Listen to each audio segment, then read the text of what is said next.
नमस्कार दर्शक बंधु, आज भिडियो आम जीवन सारा सुस्थ रही उपाय विषय जानिबा।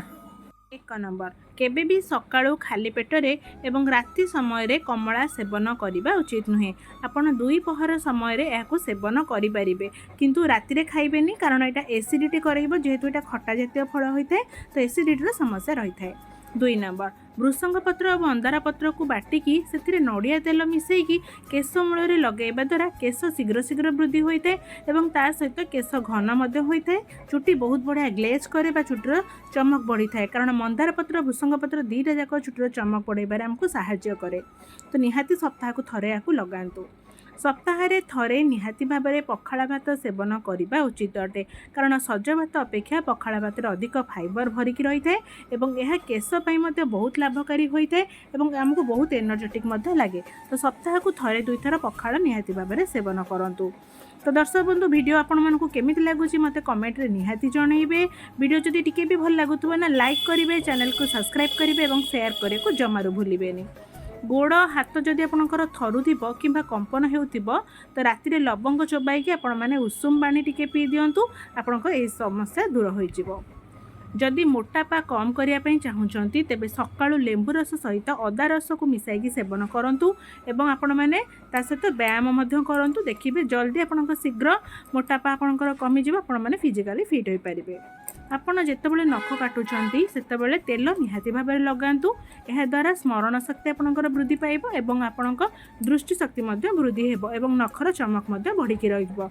वीडियो टी कौ जगार देखुं कमेंट रे निहाती जणातु। शीत दिन में रुटी सहित गुड़ सेवन कले पाचन क्रिया मजबूत रही है और इम्यूनिटी सिस्टम सठिक रही है। तो शीत दिन आपण मैंने गुड़ सहित रुटी को निहाती भाव में सेवन करूँ।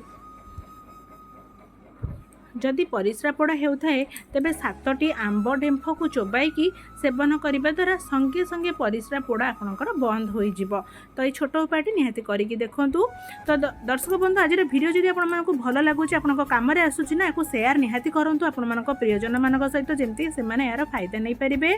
चैनल को सब्सक्राइब, वीडियो को लाइक करने को जमार भी भूलु नहीं।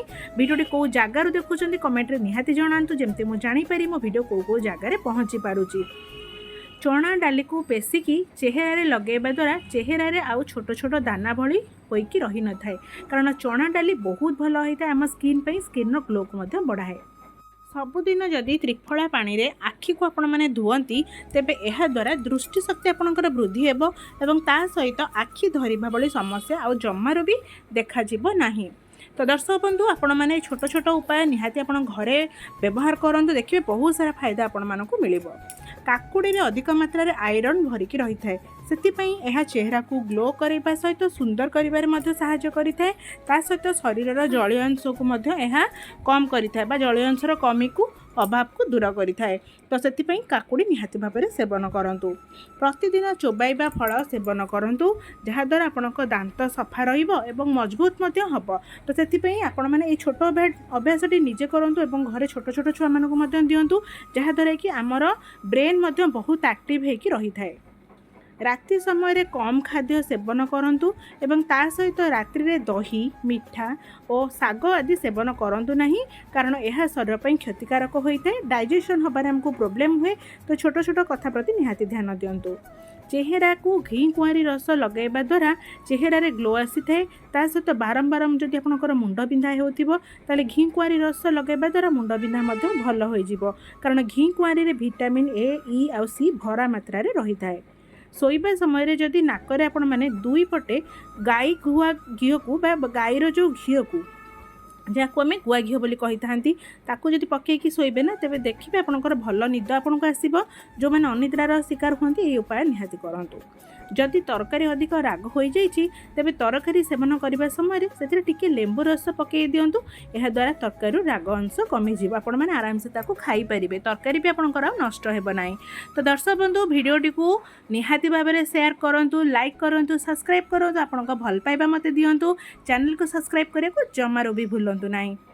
भोजन कर सारिबा परे जदि पेट आपणकर भारी लगुच तेबे आपण किछि समय पई किछि सेवन करंतु नहीं, हल्का रुहंतु एवं पानी अधिक मात्रा रे पियंतु। देखिबा आपनको बहुत भल लागिबो।